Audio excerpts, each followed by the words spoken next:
Breakfast Show on BDTV. Right now is social listening, and let's move on straight to the headlines. 4 female elected officers die within 2 months of Lagos inauguration. And then street hawker who gave money to prisoners bags law degree. Another headline our social listening this morning says Erika Kirk forgives husband's killer, Tyler Robinson. Welcome to Social Listening on Beta TV, where we discuss the stories trending online. I am Destiny Momo, joined by Mr. Valentine Onyeka. Vice President.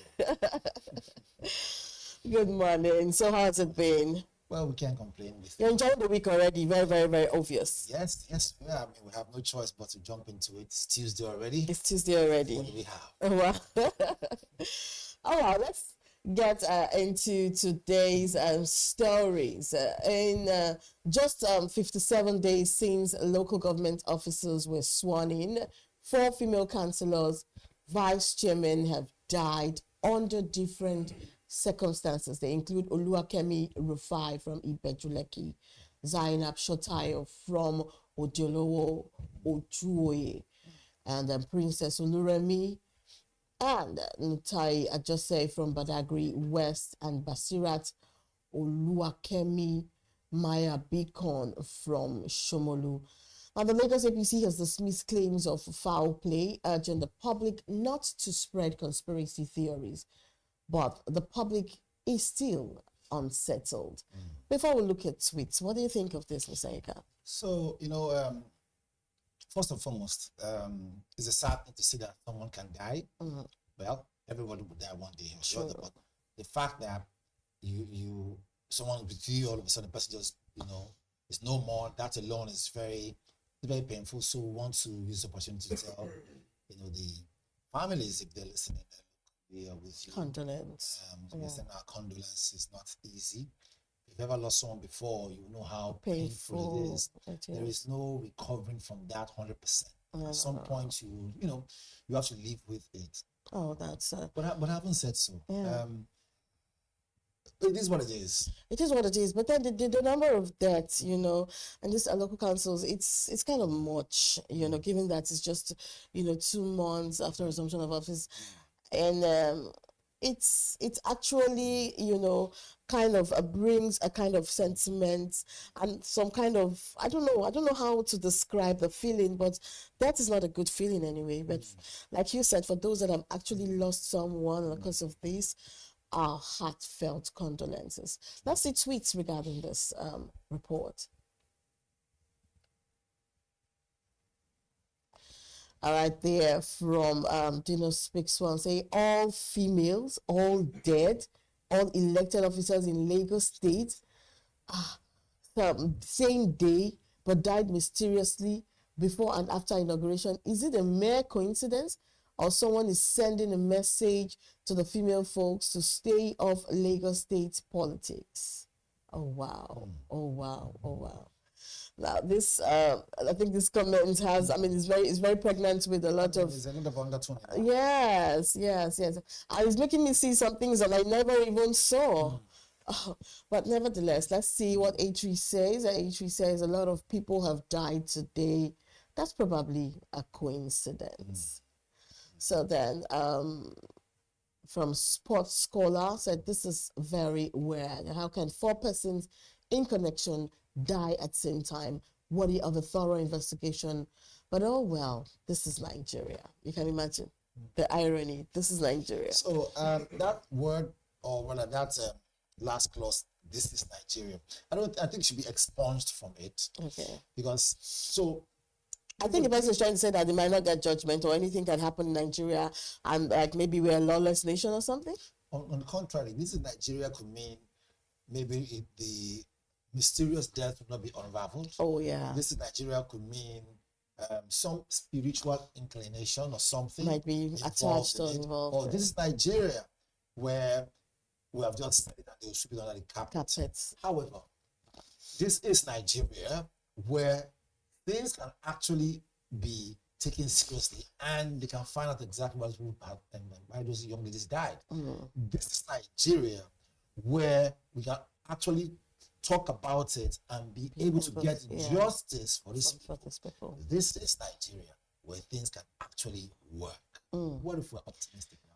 I like the positivity and the positive vibe you're bringing to this. And like they always say, when you think positive in this line, that those are the things that will always, happen. But when we always as Nigerians feel like things can never really happen, justice can never really be gotten, I think that's what we'll always get. But then, because of the undertone of what you just said, I want to agree with you that we should think in that line regardless. So now, do you think the deaths of these women are suspicious, or do you believe the APC when they say it's just coincidence? So it's first and foremost, the fact that we've heard this will make you want to cringe, to wonder what is going on. But whether is it coincidence or not, right? Planes crash, cars have accidents, right? You could have 2-3 accidents in a day in one particular stretch of road. True. 2 planes can crash in a country. Doesn't necessarily mean that there's some other conspiracy theory going on. However, is this connected to the fact that they are all women? I will want to approach this from a side or point of reasoning, rather from a point of spiritual angle. Because I'm not a spiritualist, but I'm a man of faith. All right. But when there's something like this, when something like this happens, first and foremost, let the police do their job first. Okay.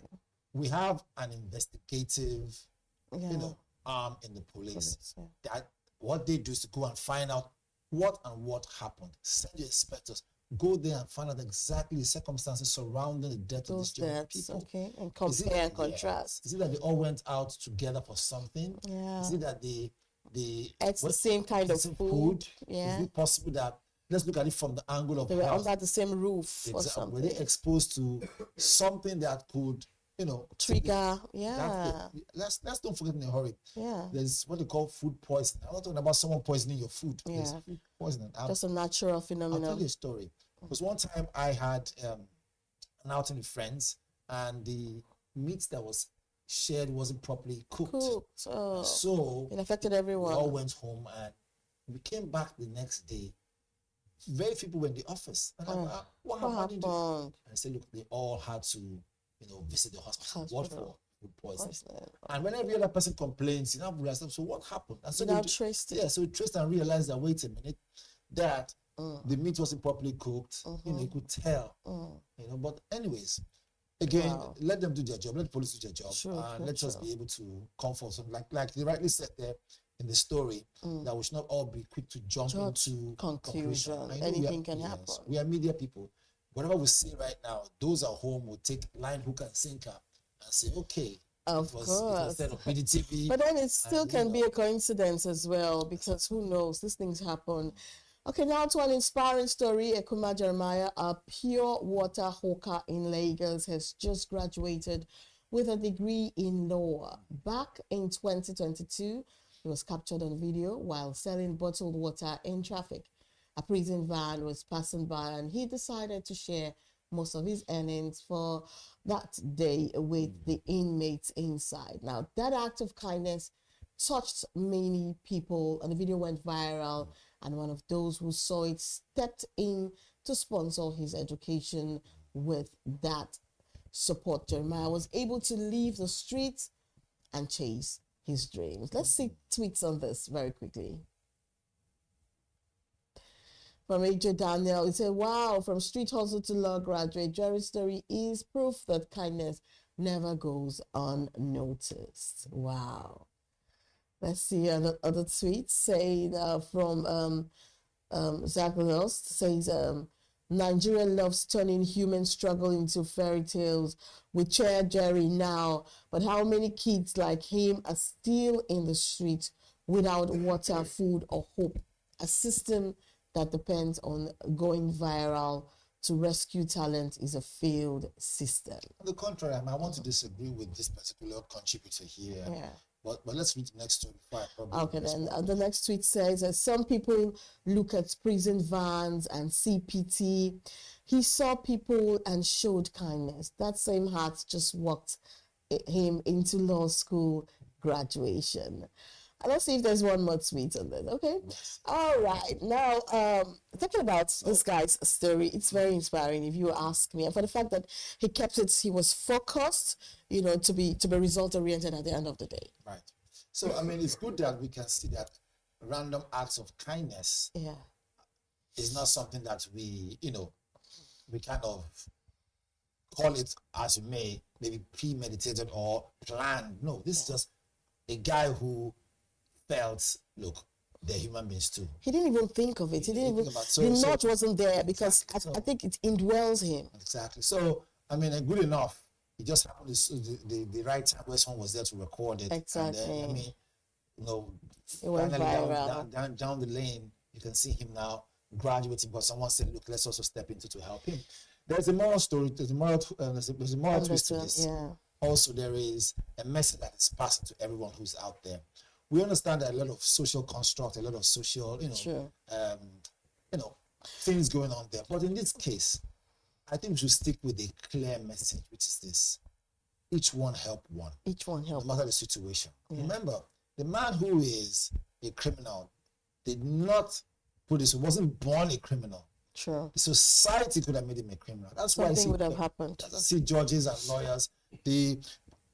Judges, before a judge will sentence someone, they will first find out, did you plan this thing before you say, let's go and do it? Or did you just happen at the spur of the moment? What am I trying to say? It's called correctional facility for a reason. Yeah. The idea is to correct the bad behavior. You pay the time for the crime that you did, and hopefully you could have changed your ways. So it doesn't mean that they're not human beings, that they should not be treated, in the right way. In the right way. But some certain things will be taken away from them, like their freedom, so that way they can change their character and turn them from citizens who were into crime into law-abiding citizens and give them a clean slate to follow through. So if the young man has saw reason to now say, let me give them water, it's good and fine. This means that anyone who is watching at home there, random acts of kindness is still in existence. You never know who's watching and where to take you to. So kudos to I agree with I agree with you totally. And the other tweets that says something like people have to go viral before they get help. It happens a lot in this part of the world. No, let's not lie. People go viral before they get help a lot. People have to bring their shame out in public, before. But then this guy, he was enjoying what he was doing. But that single act of kindness, he never knew could transport him to where it has taken him to right now. We're proud of him. He went through school, went through law school, and he's out. Oh my God. I think that's a very good one. It's very commendable. But I also think Nigerians that are well-to-do, well-meaning Nigerians, or every Nigerian, should deem it fit to help people, even without them going viral. I actually agree, with that tweet. So, yes, I mean, there's a lesson to learn here, which is show kindness when you can. Exactly. You never know who will also reciprocate and then help you even further. Exactly. So far, Jerry, congratulations. Congratulations. Now you have a degree, right under your I'm sure he'll be able to help others get their degrees as well, because he already has that, that kind spirit indwelling him already. So I'm sure he will do that. And there's something else again. If I was him, I would really begin to say to myself, how do I use this story to begin to inspire other people out there? Yeah. This is a strong story.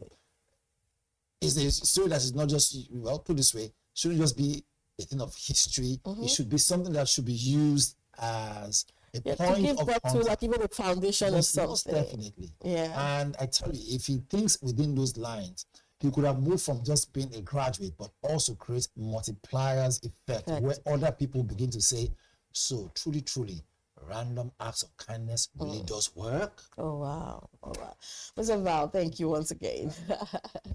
All right, and finally moving on to the foreign scene. In the US, Erika Kirk, widow of a conservative activist, Charlie Kirk, gave an emotional speech at his memorial. She said She forgives Tyler Robinson, who has been accused of killing her husband, and stressing that the answer to hate is not hate. Prosecutors say the suspect could face the death penalty if convicted, but Erika Kirk said she doesn't want his blood on her conscience, stressing that she leaves that decision to the government. Let's see tweets regarding this. And Mike Evie says, Sunday, I watched Erika Kirk forgive the person who took her husband's life. I witnessed something which I believe I would have a very difficult time doing myself. God bless you and your family, Erika. To me, it was the first miracle I have ever witnessed firsthand. Wow. And like Kelsey said, just to be clear, Erika Kirk did not lose her husband. He was savagely and unjustifiably assassinated publicly in front of her and their children. So anyone that attempts to justify or celebrate this act is morally bankrupt and devoid of conscience. And then for those, we said Erika Kirk lays where no wife should ever have to, broken over a casket because of someone else's political hatred. They said their vows built a life, now it's shattered by senseless violence. This didn't need to happen, and no matter your views, no spouse deserves this. Oh wow. Wow. Well, Valentine, would you forgive someone who murdered your loved one just like that? Just like Erika has done? Because the way she has done this thing, I heard her speaking when she was giving her speech, when she took a clue from when Jesus died on the cross, and he said that what he said about the people that killed him, that Father forgive them, for they do not know what they are doing. I think that's what she got. Yes, that idea. Every day, people are killed by the system. Okay. Right? See this question you asked me, which is, will I forgive somebody who, took a life of my loved one? Let me tell you. It's a very big question. Okay. Because I've been in the shoes where I question the reality that we live in. But, you see, I think we shouldn't blame the system for the death of that young man. Yes, the person who went and pulled the trigger was just an instrument, but the system itself. Yeah. Right? If a system is rigged to create violence at all times, I tell you, as much as we point finger on the person who pulled the trigger, let us point fingers to the government themselves that made having gone so easy. The United States government, yes, something that can easily take life away from someone. 1 second. So the truth of the matter is this: there's one thing to forgive because you're not forgiving forgiving the person. You're forgiving because you want to help yourself. True. It's a strong thing. I've lost loved ones before. I understood the circumstance. I had to forgive also. But I did that so that I can be able to be strong, to be able to now take care of things that have been left behind. Exactly. So it's very touching. And I tell you this, look, it drives directly home. No matter what it is, whether you lost a loved one out of being sick or whatever. Exactly. Look, when a system is failed or a system doesn't have proper moral compass, look, that system needs to be overhauled. The United States system that allows you to own a gun. You can walk into a shop and buy a gun. And then buy bullets.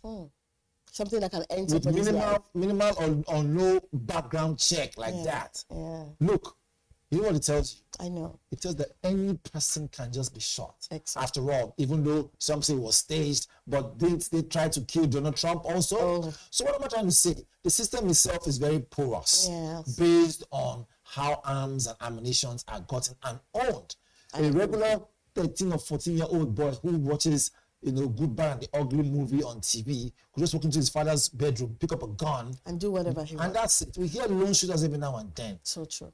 Because of time, I think we should minimize on our discussion because there's so much. I trust you, Mr. Valentine. You have so much. You have a book full, to tell us about on this particular topic. But I think the big one for me right here is the fact that she could forgive someone that killed not just her husband, but the father of her children. Wow. So that's it on social listening today. We looked at the death of 4 female officers in Lagos, and Jerry, the street trader who is now a lawyer, and Erika Kirk's words of forgiveness after her husband's death. I am Destiny Momo. I'm Valentine. Oh, wow. Thanks for watching Social Listening, and stay tuned to BDTV. Good morning.